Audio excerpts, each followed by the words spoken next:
So real estate market end of January. Here is what I think is going on. There's definitely an uptick in buyer excitement and buyer just engagement and taking a look at properties and putting some offers in on some properties. A lot of people made New Year's goals of, hey, at some point this year, I'm gonna buy a house, and once those wheels get turning, sometimes that timeline accelerates. But what's interesting is as we think about prices and interest rates and those some of the headlines there have been saying, oh, interest rates are going to keep going up. Other ones are saying, no, they're going to plummet.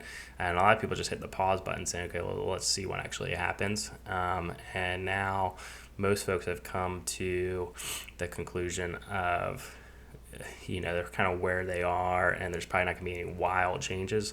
And so no point in kind of waiting or pausing any longer. So they're buying houses, but the reality is the months of inventory, which we always talk supply and demand, months of inventory is still very low. And so once January closes out, I'll get a better sense of that. But December actually, the months of inventory went down over the last 5 months. And so of December, it was only 1.3 months, and that's down from 1.6, and then 1.5, 1.5, 1.4.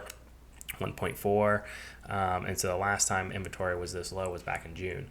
And so not a lot of houses for sale. I just showed some houses this last weekend, and I think it listed on Saturday morning or maybe Friday night, and it was ratified by Sunday morning. And so even when it hit right there in the middle of the weekend, I had several buyers myself who they all want to schedule showings on that same house. And so low inventory. I showed another one out in the West End. They said they had 36 showings on it, and that was a $650,000 house.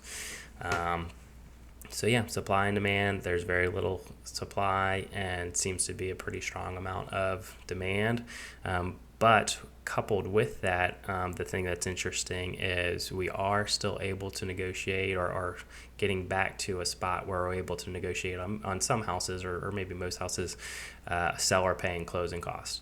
And a lot of sellers or certainly builders are getting on the front end of that and offering a super generous amount of money paid towards the buyer's closing cost, so that you can either buy down your interest rate using discount points, or at least kind of create some sort of that incentive of kind of locking in on a contract. So that's what's going on. I'll keep you posted next week on any new trends or differences that I'm seeing. Thanks.